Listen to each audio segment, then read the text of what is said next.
तो कैसे हैं आप लोग? स्वागत है आप सभी का कंपटीशन एंड यू में, प्रतियोगिता और चाहे प्रतियोगिता हो कोई सी भी। चलिए शुरू कर लेते हैं आज की क्लास और देखते हैं क्या नया है हम लोगों के पास आप लोगों के लिए। तो पहला ही क्वेश्चन है, हाल ही में राष्ट्रपति विद्या देवी भंडारी ने किसे नेपाली सेना के जनरल के मानद रैंक से सम्मानित किया है? ऑप्शन आपके सामने है।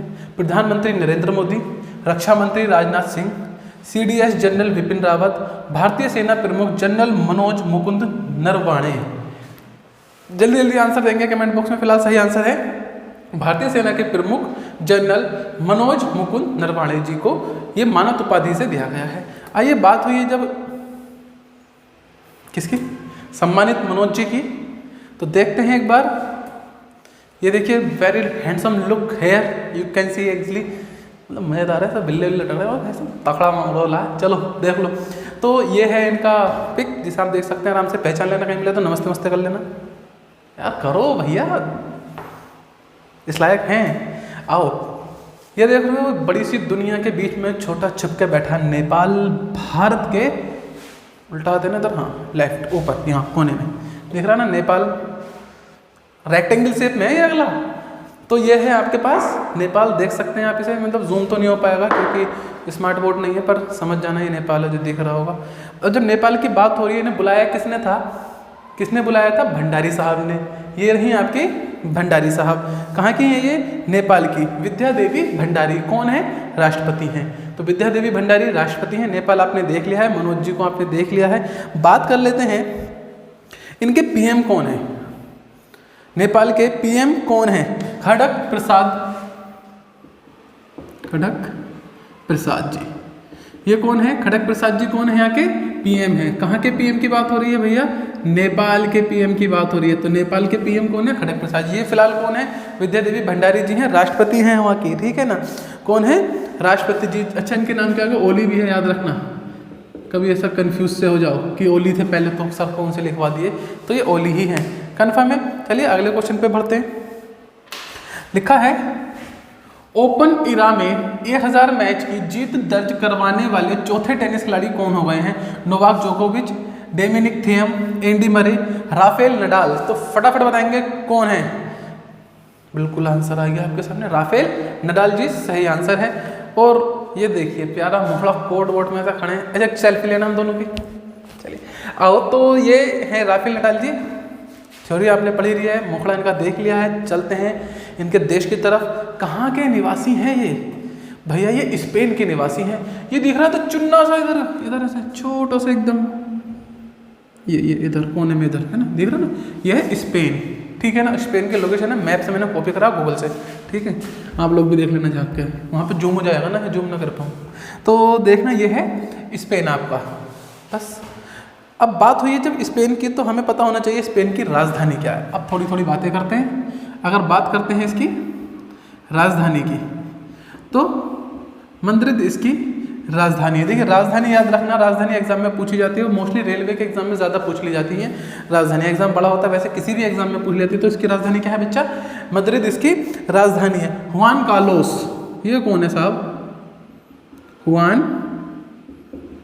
कार्लोस। हुआन कार्लोस कौन है?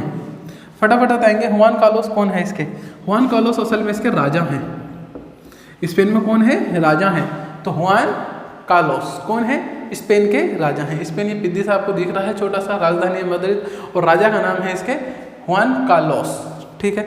आगे बात चलते हैं, इसके PM कौन है? अच्छा,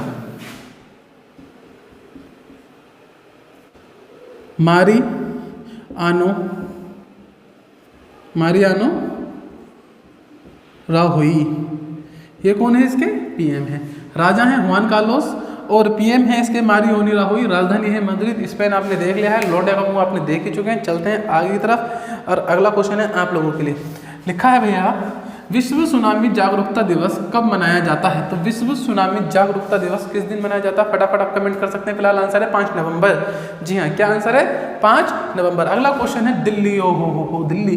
चलिए, निम्न में से कौन सा राज्य है केंद्र शासित प्रदेश राजस्थान के बाद पटाखों पर प्रतिबंध लगाने के लिए दूसरा राज्य बन गया? भैया ये बिल्कुल सही हो रहा है, पटाखों पर प्रतिबंध लगना भी चाहिए, है ना। क्या सोचते हैं कमेंट में बताना। दिल्ली, मध्य प्रदेश, पंजाब, उत्तर प्रदेश, मैं तो जरूर फोड़ूंगा मतलब जलाऊंगा, जो भी समझते हो। फिलहाल तो दिल्ली वो ऐसा अगला राज्य है जो पटाखों पर अब बैन लगा दिया गया है, और ये है दिल्ली। कहाँ गया? आ गया दिल्ली, जो आपको सही से दिख नहीं रहा होगा, उसने पटाखों का बैन लगा दिया है ना। इधर ये दिख रहा ना, ऐसे माथे की बिंदी के जैसा दिल्ली है आपका। तो फिलहाल पटाखे का बैन यहाँ पर लग चुका है दिल्ली में। अब दिल्ली की बात करी है तो अरविंद केजरीवाल जी का नाम कैसे भूल सकते हैं आप लोग। ये हैं माननीय अरविंद केजरीवाल जी, मुख्यमंत्री हैं दिल्ली के। तो फिलहाल उन्होंने बैन लगा दिया है पटाखों पर। दिवाली पर आप पटाखे नहीं जलाएंगे, है ना। अपना मुंह जला के बैठ जाओ, पटाखे मत जलाना, है ना। जुर्माना लगा देंगे 1 लाख रुपए का भैया जी आपके ऊपर, तो दिक्कत पड़ जाएगी, है ना। दिल जला लेना लेकिन पटाखा मत जलाना। चलिए, तो अरविंद केजरीवाल ने फिलहाल कर दिया है बंद, पर इनका नाम ज़्यादा नहीं आता है। मतलब एग्जाम में अरविंद केजरीवाल दिल्ली के मुख्यमंत्री कौन है नहीं आएगा, पर उपराज्यपाल कौन है ये क्वेश्चन बन सकता है। क्या बड़ा लंबा चौड़ा फोटो लगाया भैया, कैसे? तो ये है उपराज्यपाल जी। तो उपराज्यपाल जी कौन है दिल्ली के? फिलहाल अनिल बैजल। कौन है ये हैं अनिल बैजल जी, ठीक है। ये उप राज्यपाल हैं कहाँ के? दिल्ली के। आराम से याद हो जाएगा। आगे चलते हैं। अगला क्वेश्चन है, 4 नवंबर 2020 को किन 2 देशों की नौसेनाओं ने संयुक्त रूप से कैरेट नौसेना अभ्यास को शुरू किया है? तो सही आंसर क्या होगा, फटाफट बता सकते हैं। भारत श्रीलंका, भारत बांग्लादेश अमेरिका, US या वियतनाम। फटाफट आंसर देंगे कमेंट बॉक्स में। फिलहाल सही आंसर है बांग्लादेश और अमेरिका। अगर हम बांग्लादेश की बात करते हैं, तो बांग्लादेश और अमेरिका की बात करते हैं। तो बच्चों अमेरिका के बारे में हमने कल थोड़ा सा जाना था, पहले बांग्लादेश के बारे में जान लेते हैं। ये रहा आपका साथी। ओ हो पूरे नक्शेबाजी सा है भाई, देख लो, आ जाओ। ये है भारत, अपना प्यारा कलेजे का टुकड़ा, और इधर ये सामने टुकड़े के नीचे रखा हुआ है कुछ हरे रंग का दिख रहा होगा, ये बांग्लादेश, ठीक है। तो आप देख लेते हैं बांग्लादेश के बारे में। ये है चांद सा टुकड़ा, देख सकते हैं सामने प्यारा मुखड़ा, शेख हसीना जी। कौन है ये PM है। कौन है ये PM? शेख हसीना जी। चलिए, शेख हसीना जी कौन है? ये PM है। कहाँ की? सर, बांग्लादेश की। अच्छा, अगर बांग्लादेश की बात करते हैं तो बहुत ही सुना होगा, बांग्लादेश की मुद्रा क्या है? बांग्लादेश की मुद्रा तो टका यहाँ की मुद्रा है। अच्छा, बांग्लादेश की राजधानी क्या है भैया? बांग्लादेश की राजधानी क्या है, कोई बताएगा? बांग्लादेश की भाषा क्या है? ये सब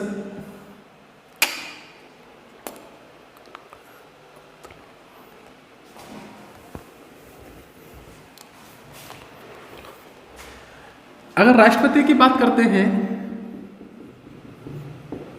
तो अब्दुल हामिद है, माफ करना, अब्दुल हामिद कौन है? यहाँ के राष्ट्रपति हैं। अगर हम बात करते हैं बांग्लादेश की भाषा की, तो यहाँ की भाषा जो है वो बांग्ला है।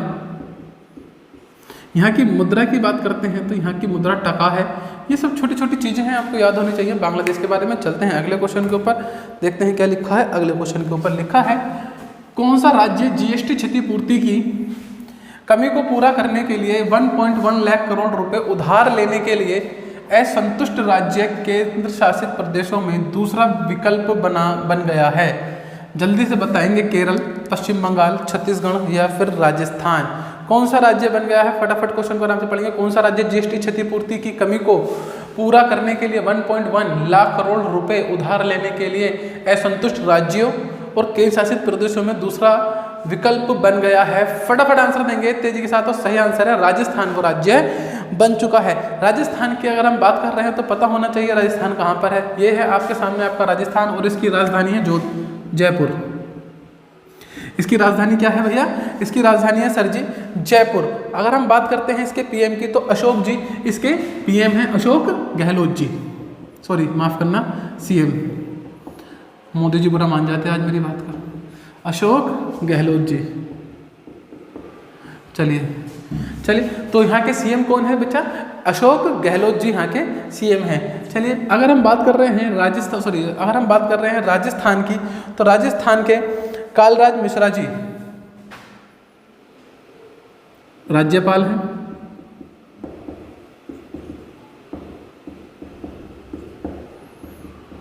कलराज मिश्रा जी कौन है यहाँ के? राज्यपाल हैं। कहाँ के राज्यपाल हैं बच्चों? ये राज्यपाल हैं आपके जयपुर, मतलब कि जयपुर से मेरा मतलब है यहाँ पर राजस्थान से। राजस्थान के कौन है? सीएम हो गए और राज्यपाल हो गए। अच्छा, यहाँ पर विधानसभा भी होगी फिर तो। विधानसभा के साथ साथ लोकसभा और राज्यसभा पर आइए बात कर देते हैं। राज्यसभा में कितनी सीटें हैं? 10। लोकसभा में कितनी सीटें हैं? 25। और बात कर लेते हैं विधानसभा की, तो कितनी सीटें हैं भैया? 200 सीटें हैं इनके पास। कितनी सीटें हैं? 200 सीटें हैं। तो 10, 25 और 200। विधानसभा में 200 सीट, लोकसभा में 25 सीट, राज्यसभा में 10 सीट अवेलेबल है। ये चीज़ें आपको डाटा याद रखना होगा। अच्छा, ये बात करते हैं इसका उच्च न्यायालय कहाँ पे पड़ता है? राजस्थान का उच्च न्यायालय ये पड़ता है भैया जोधपुर में। याद रखना, बच्चा कई बार इसका उच्च न्यायालय जयपुर लगा देता है। जयपुर भी इसकी राजधानी है, इसका उच्च न्यायालय जोधपुर में ही है। तो इस चीज़ को थोड़ा सा आप समझेंगे और अच्छे से देखेंगे, चीज़ें याद हो जाएंगी। आगे चलते हैं, पर उससे पहले ऐसा तो जाने नहीं दूंगा। आइए मिल लेते हैं यहाँ के सीएम अशोक गहलोत जी से। पगड़ी वगड़ी पहन रखी, टीका लगा रखा है, हो रहा है बिल्कुल नेता। चलिए आगे चलते हैं। अच्छा, ऐसे नहीं मानोगे, देखो ये कलराज मिश्रा जी हैं, सही है, खुश। चलो आगे अगला क्वेश्चन, ठीक है ना।